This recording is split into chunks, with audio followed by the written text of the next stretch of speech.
Hello, my family. Okay, so this is part 2 of the authentic pizza. I really hope this is helping somebody. But we're going to go ahead now that we have our poolish, which is over here. It has been sitting in the refrigerator for about a good 24 hours, and that's about as far as you want to take it. It's got some nice good air bubbles in it, so it is time to go ahead and start using this. I'm going to show you now how to put the crust together.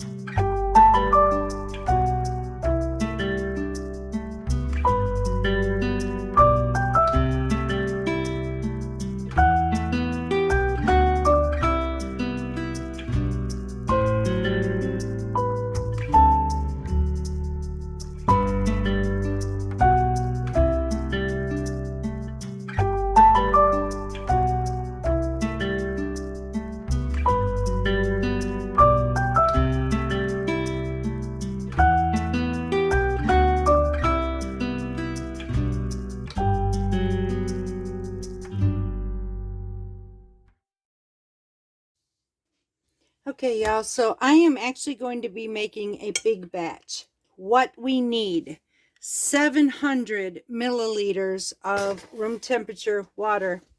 I need 4 grams of salt and 1,250 grams of flour.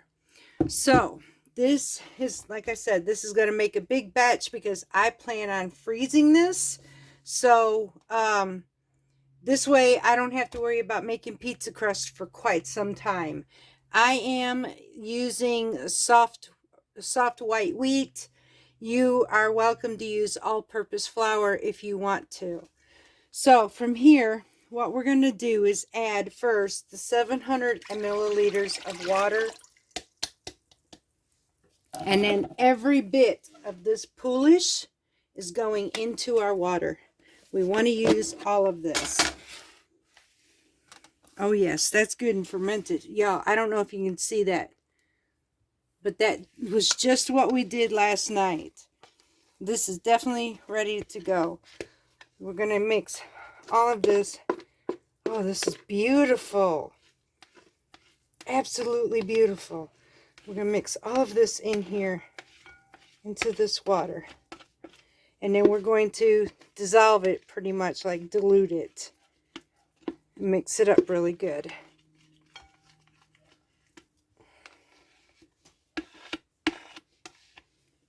Go in here and get some more of this poolish out of the bottom of it right quick.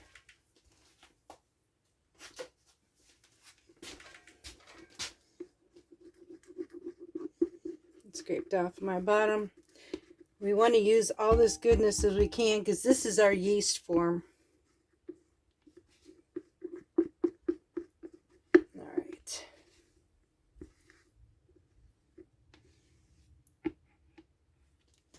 All right, y'all. Now we're going to mix all of this poolish in here. Go ahead and get this off of my spatula. And then I'm going to mix all of this poolish in here and get this blended up into our water.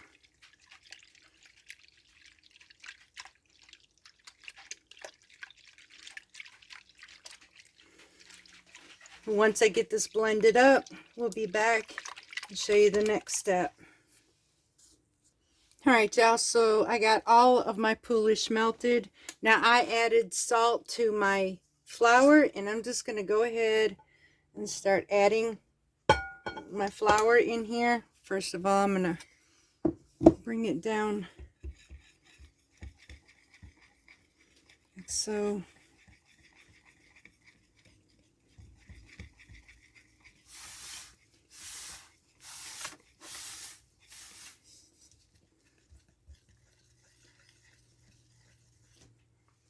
Get this all mixed up. Now this will get a little thicker, but it's also going to be sticky, y'all. And we're going to go ahead and add the rest of our flour, because eventually we're just going to knead this onto our board. I'm just going to mix this all up right now.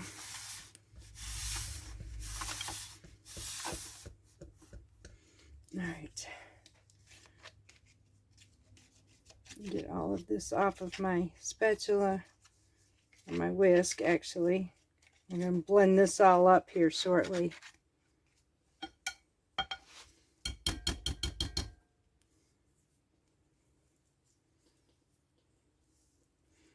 Hands are going to get dirty anyway, so might as well. All right, let me get this cleaned off because I don't want to waste anything, and we'll be right back. All right, y'all. Now I am going to take you through the process of this to show you what it's like, because this one does take a little bit of time, but it'll start coming together, but then eventually you're just going to have to dump this on the board and work with it from there. Yes, it's going to be sticky. I will tell you that. But the only way to actually incorporate all this is actually getting your hands into it. And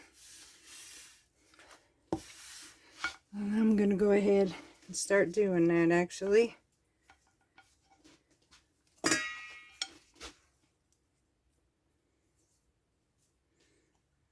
Take all of this and put it right on my board here. So we're going to work it until we get all of our flour incorporated into our dough.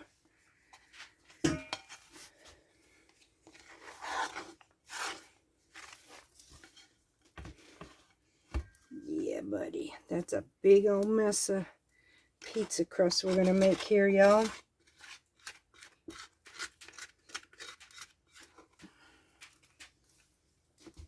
Back this up some. It's heavy, so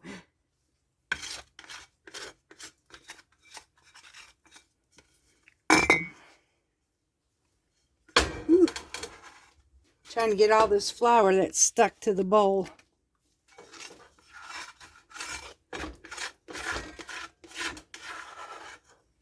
All right, just about got it, y'all.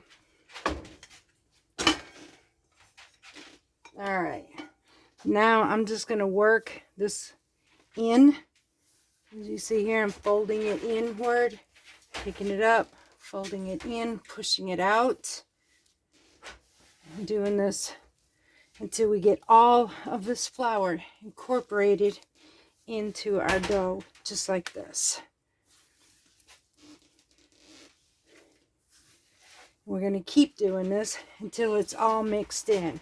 So once I get this all mixed in at this point, I'll come back and let you see what it looks like and what we're doing from there. All right, y'all, we have a shaggy mess over here. So I'm just going to turn around and let this sit here now. As you can see, we've got our dough. So we're just going to cover this now and let this sit for 10 minutes or 15 minutes. We're going to let this sit for 15 minutes. Once that comes or does that, we'll be back to finish the rest. Okay, y'all, so I'm going to try and shift this a little bit. And that way I can pull this back enough so you can see this dough. Oops, sorry about that, y'all. Okay, so we're actually going to pull this off.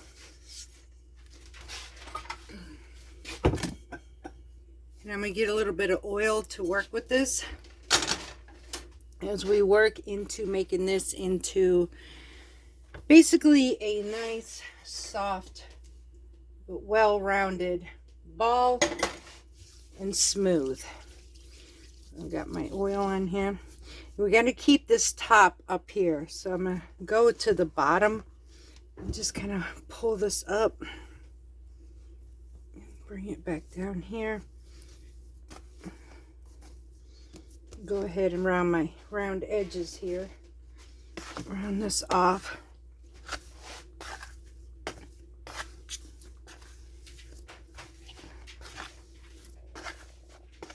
There we go. Hook it up and roll it in like so. Again, I'm going to come over on this side here, pick this up, put it in, and bring it in to tighten it up, just like this. We're going to continue to keep doing this until our dough is nice and smooth. As you can see, it's starting to work at it now. Go back under it again. Pick our dough up like so. Pull it in. Tighten it up. This is kind of like working with sourdough. Pull it in.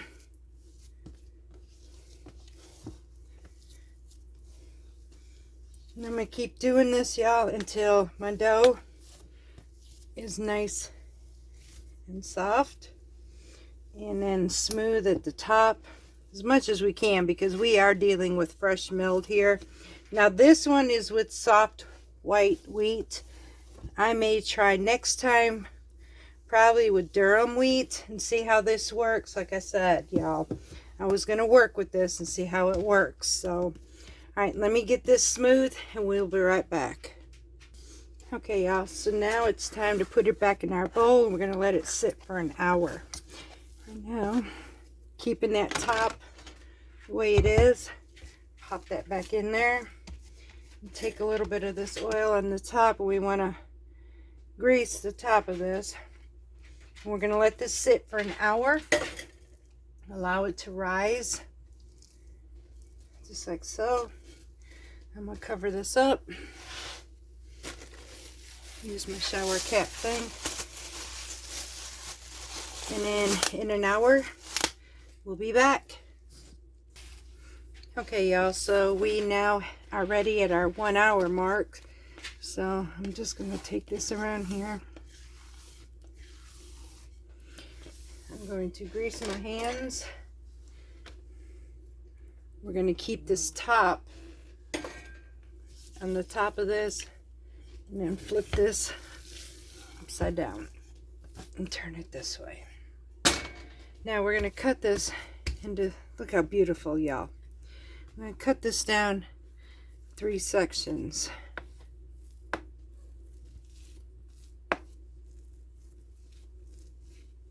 So far this is working out exactly the way it's supposed to.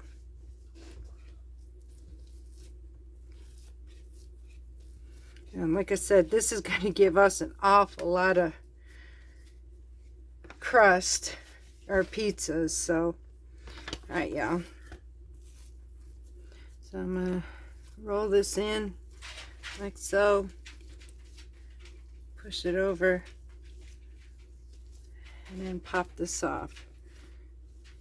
Roll this up. Just like that. Now, this should be about 100 grams. We'll go ahead and test this. If not, we'll add just a little more to it.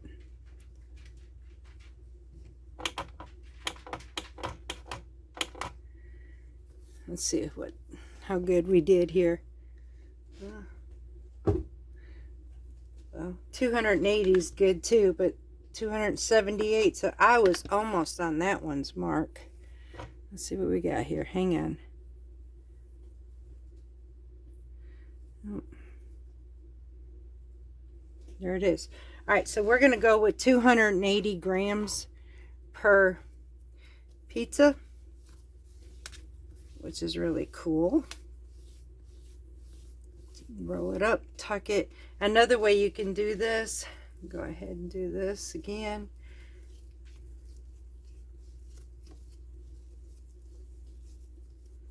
Let's weigh this.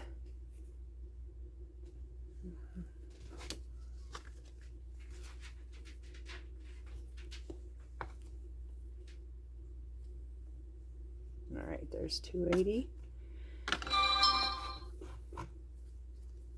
All right, so another way to do this is going like this. Bring your ends in, pinching it as we go along, making up our tight dough ball, like so, flipping it over, and there we go. So I'm going to go ahead and finish off the rest of these, making up our crust, our pizzas, and let's see how much we have. Now, these are not going to be exactly 14-inch pizzas, but then again, they might. We're going to learn to do this as we go along as well, because this is new to me to be able to do it with you as well. So Let me get the rest of this done and we'll be right back. Okay, y'all, so now I have my proofer box, and which is actually, this is a cupcake carrier from Walmart, but it makes a great proofer box. So, and then here is fresh ground or milled durum wheat to make semolina. So I'm just sprinkling some of that semolina inside this proofer box, and we're gonna need, we're actually gonna let these sit for 2 hours now, and I'm just gonna lay these right on top of the semolina. Now I want to at least leave about 3 fingers space between these, so I'm just gonna pop all these inside of here.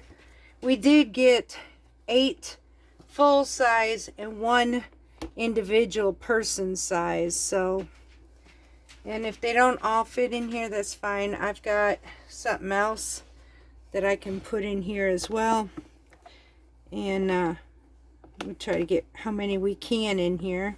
I think I can get 1 more, and then I'll put this in something else and wrap it up with saran wrap. There we go. Okay, so we got 7 in here, and I have 3 more, so I'm just gonna put these up. Now these are gonna sit for 2 hours, y'all. Let me turn this off. Okay, so I'm gonna let this sit for 2 hours. After 2 hours now, these are going to be ready for the freezer. At this point, they're gonna get as big as they're gonna get, and then we're gonna pop them in the freezer after they reached all their rising and stuff. And then this way we will actually have 8 different pizzas to be able to make some other time, and 1 individual for 1 person. So this is really awesome. I'm excited about this. This gives me meals, at least if I wanted to do 2 pizzas in an evening, that still leaves me 4 dinners, y'all. 2, 4, 6. Yeah, 1, 2, 3, 4, 5, 4.5, about 5 meals out of all of this. So, hey, I'm happy. I can perfectly do this easily. So, let's go set this aside, and after 2 hours, we'll come back. And actually, we might just finish this right here. So, give me 1 minute. All right, y'all. So currently it is 7:48 p.m. So I had to put this in another pan and cover this up. So at about 9:48, these should be done. And at this point, I'm just going to tell you what we're going to do next to be able to store these for other dinners. So these are actually going to go in the freezer once they're done with their 2-hour proofing. They'll stay in the freezer probably overnight, and then the next morning I am going to take them out piece by piece, individually seal them in a Ziploc bag, and y'all, that's it. I'll be ready for pizza night for the next several days until I run out, and then I'll go ahead and make some more. Again, the next batch I do, just for the sake of it, on the authenticity side of it, I'm probably going to try durum wheat, and probably on a smaller scale, see how that works, because so far these are turning out beautiful. I'm really amazed. Now when I go to make pizza night, which was probably going to be Saturday, I might be able to take some of these actually and save them until Saturday evening. So what I'm going to end up doing is showing you how to stretch, pull, and form your pizza crust. And then we're going to make an authentic Italian margherita pizza and see how this works. So I hope you enjoyed this. It is something different and new. Everybody does a fresh milled pizza dough, or everybody does a regular pizza crust. Not too many people, unless you're living in Italy, does an authentic Italian that is the outside crust where it's nice and puffy, where the inside is thin. So let's see how this works, y'all. I hope you enjoyed this 2 session with me, and I hope that you try this or enjoy it. Remember, those of you who do not have fresh milled, you can use all-purpose flour.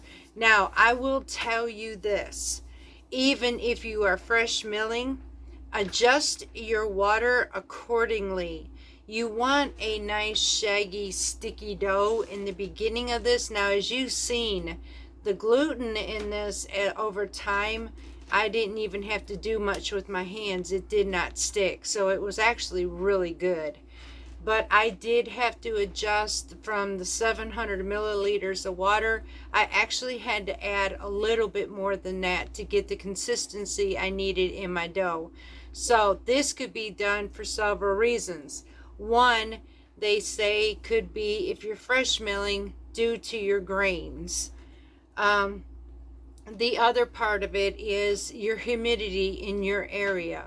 So if you are using all-purpose flour, again, keep an eye out when you're doing this.